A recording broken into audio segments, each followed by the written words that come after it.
Hey guys, another day, another video, and today you and I are going to talk about asking for help. Yes, let's get into it.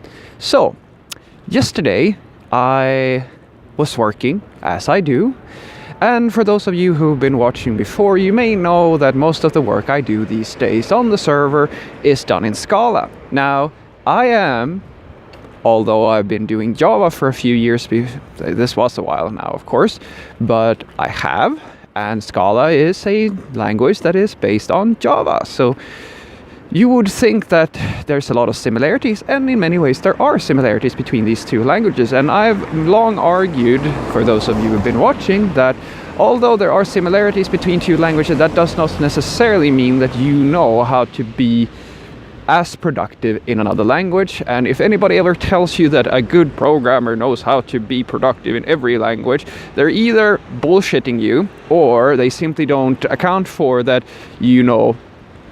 baseball is not the same thing as lacrosse. Sure.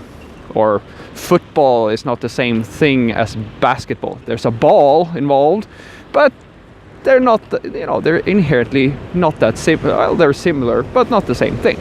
Which means that although 90%, depending on your experience level, you will find that you need various degrees of help. The more junior you are, the less programming languages you know, the more help in general you're going to need. But even for somebody like me, somebody who's been doing this for a while, I want you to know that the syntax may not be the issue, but there might be other things that you find very tricky, and usually when you get to a certain level, the problems come with libraries and specific ways of doing things and practices and all that stuff. For me, it's a lot about, in Scala specifically, we're using the PlayJSON library, for example, to do serialization and formatting of stuff of that nature. In order, basically, for the users out there, that serialization and deserialization is the process of converting text into, or parsing text into and from and to something that is useful to the system, basically converting your data that's coming in, let's say as JSON, into an actual instantiated object structure in your code. Now this is, in Scala, and specifically in this PlayJSON library, very different from anything I've ever done. And it's probably, this is something I find very tricky at this moment in time. And luckily enough, we have, at my companies, more senior developers, or at least, and it doesn't have to be a more senior developer. In this case, it was one of our junior developers who's been working for the company for a while longer, and he has more experience with Scala, which is great. So, I've told you this before. This is especially true for the juniors out there who learn JavaScript. Just because you don't have many years as somebody else doesn't mean that you can't teach them a thing or two about something. Anywho, he comes over because I ask him for help. And we start, and I tell him, like, I'm sorry, man. Because I've asked him twice in the same day about some issues with the serialization, and he says, don't worry about it, dude. Like, when I started, I felt like the dumbest person in the world because I was asking for help all the time, and it was really scary because our boss, he's a scary guy, and I felt I'm letting the company down.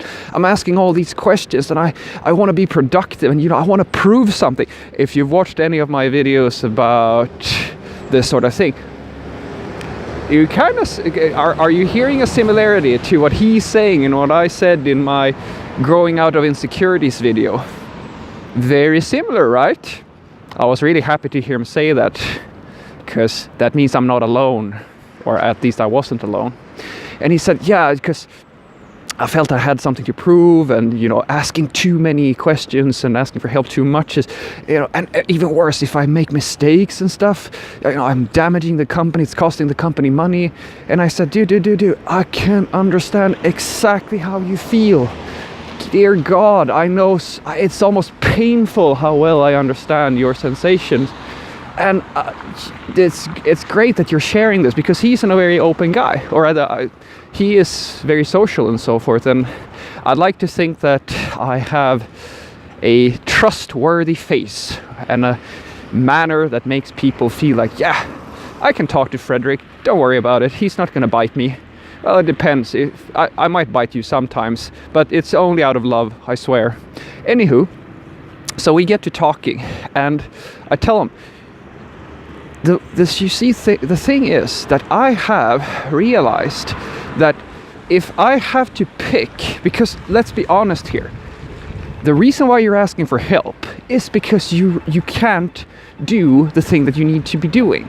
And that to me puts you, this is the way I think about it, and I said this to my colleague, you are now put in a situation, you can't solve this problem, which is inherently a negative thing. Yes, if you think about it. Let's just follow along in my philosophical thought process here.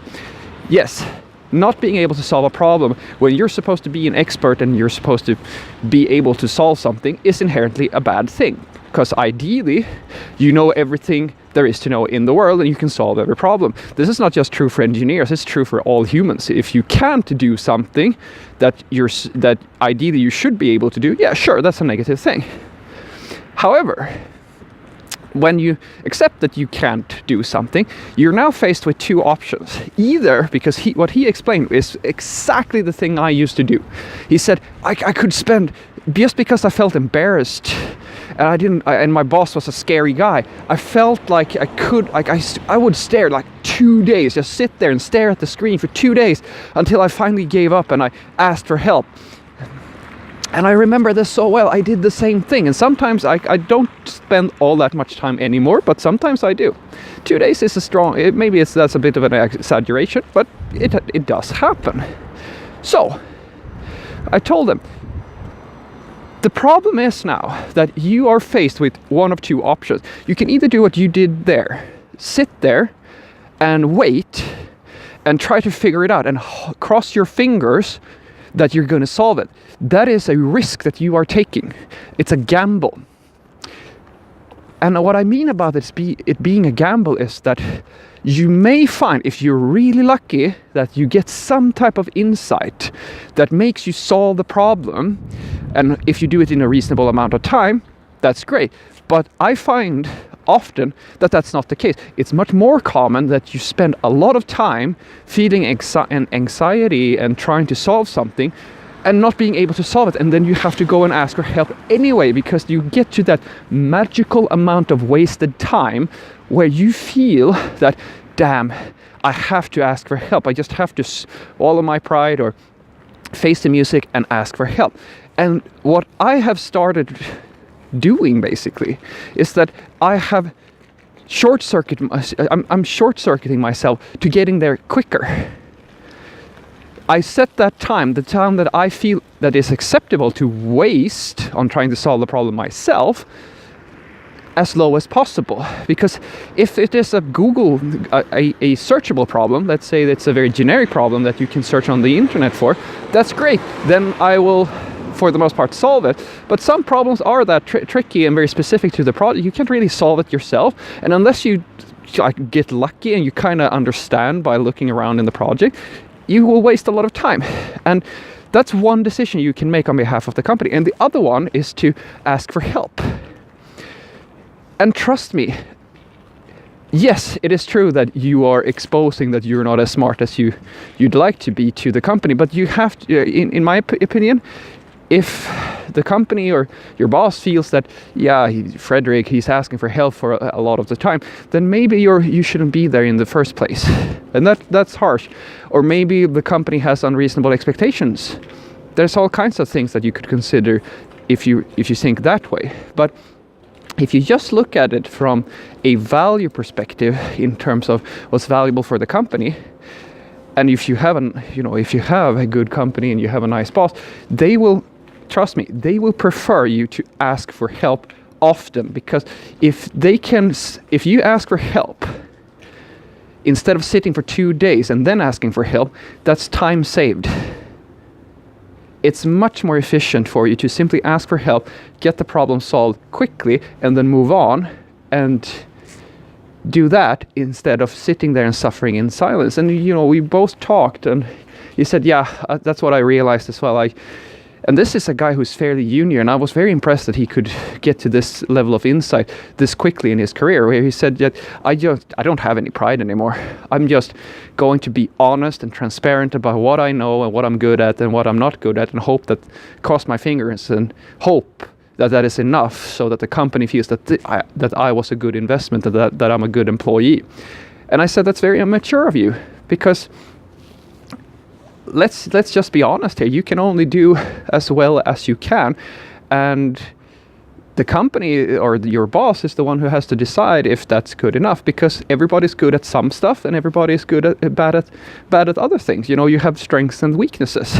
But the one thing you should avoid is to let fear and pride get in the way of you growing as an individual, and you should at no point let it waste your time. Because be humble and ask for help.